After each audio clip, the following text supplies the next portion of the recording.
Belaunaldiz belaunaldi baztandarron elikadura ona izateko iturri bikaina izan da. Izan ere, gaur egun gure baserriek eta landa inguruneak oraindik kalitate handiko elikagaiak ekoizten eta eraldatzen dituzte.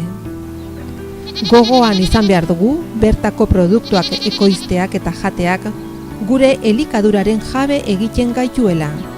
Landa ingurunea, baserriak eta paisaia zaintzen laguntzen digula, eta gure nekazaritza, abeltzaintza, elikadura eta ekonomia jasangarriagoak egiten dituela.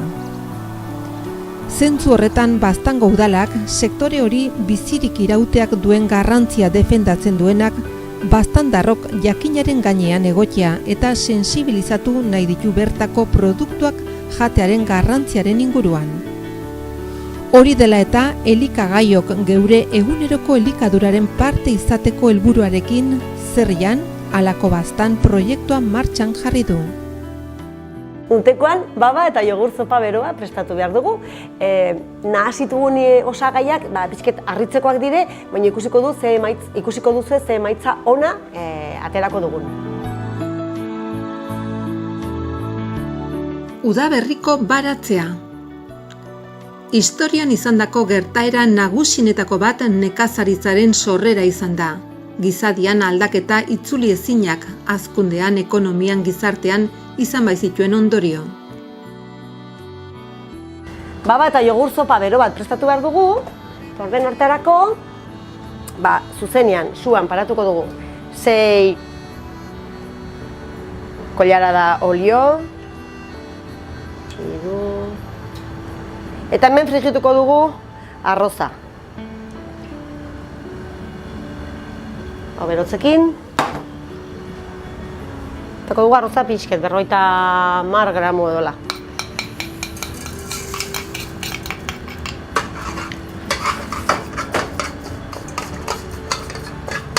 Orain, oli honetan frigituko dugu arroza.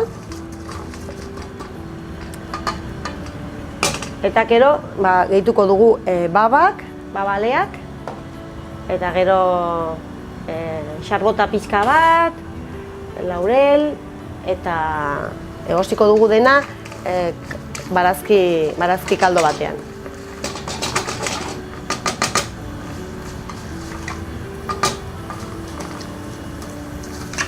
Hasi da arroza dantzatzen pixka bat olioan. Eta ja,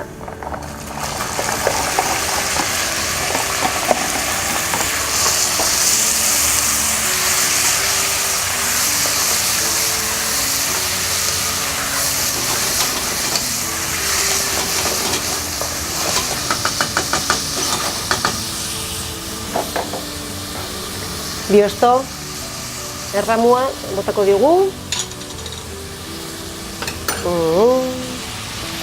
Xarbota pikin bat.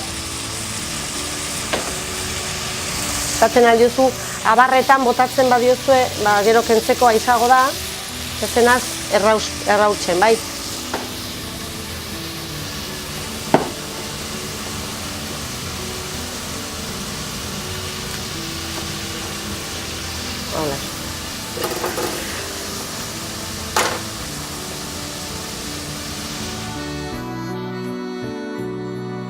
Baba freskoak baba lehorrak baino karbohidrato haize gutxiago du, horregatik ez da horren kalorikoa. Perrexila pixka bat ere botako diogu.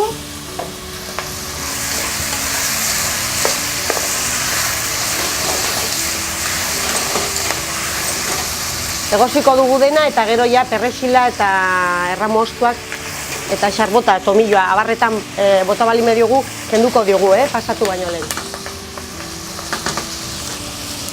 Gatza pixka bat, gero ere behar balimedu gehiago, pixka bat gehiago gehitzen aldiogu, eta egosiko dugu.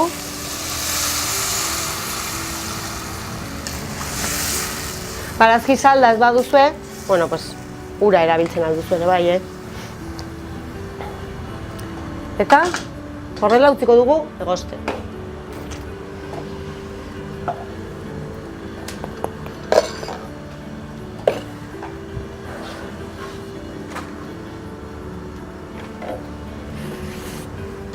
baba egosten den bitartean, prestatuko dugu bertze pausuak.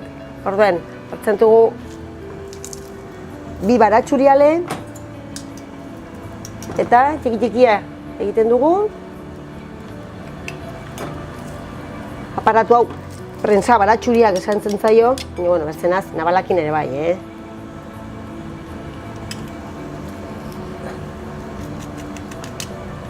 Horrela, ongi da. Arroltze bat egiten diogu, arroltze oso bat. Nahasiko dugu.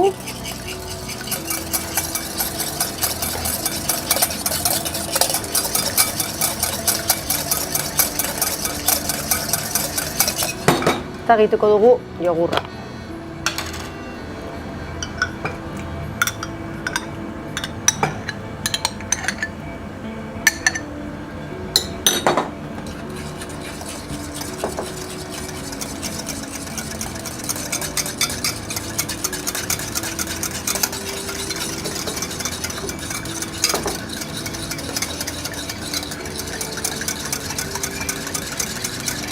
Bueno, pauso hau listo, orduan gure zopa egostekin pasatuko dugu eta birrinduko dugu dena, eta poliki-poliki gehituko dugu honi, eta gero berriz ere jarriko dugu zuan, berotzeko bakarrik, ireki ez dezan.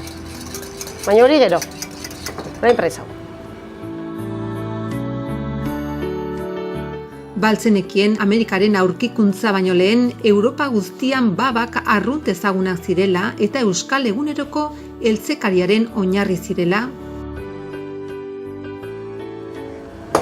Ja, gure zopa dugu pres, orden orain birrindu behar dugu, eta dituko dugu aizteon prestatu dugun bigarren pausoko jogurra, arroltzeak eta baratxuriekin. Eta jarriko dugu berriz berotzen.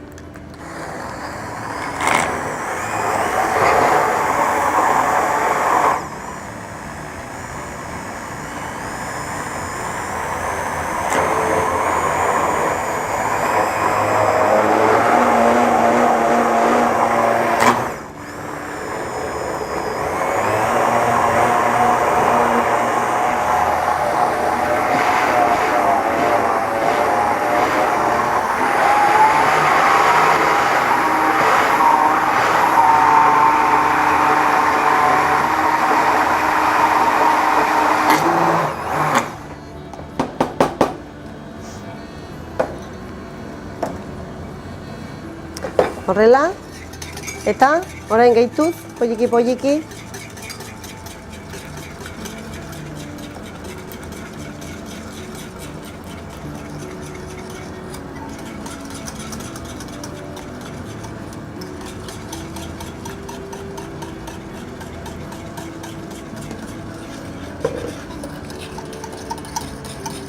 Holako itxura hartu du. Eta orain, berotuko dugu, zerrizatzeko. Berotu bakarrik, ireki egin gabe. Bueno, orain platerean jarriko dugu.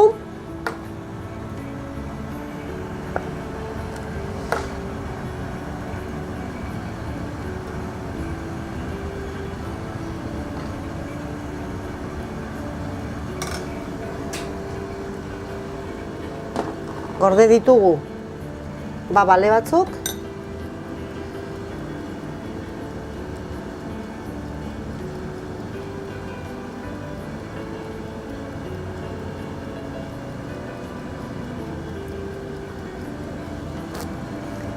Eta orain, olio pikin bat. Limoi azala eta zuku limoiakin ere zerbitzatzen aldugu. Erresil txikitu edo berzenaz osorik, eta ja, gure lehen platera.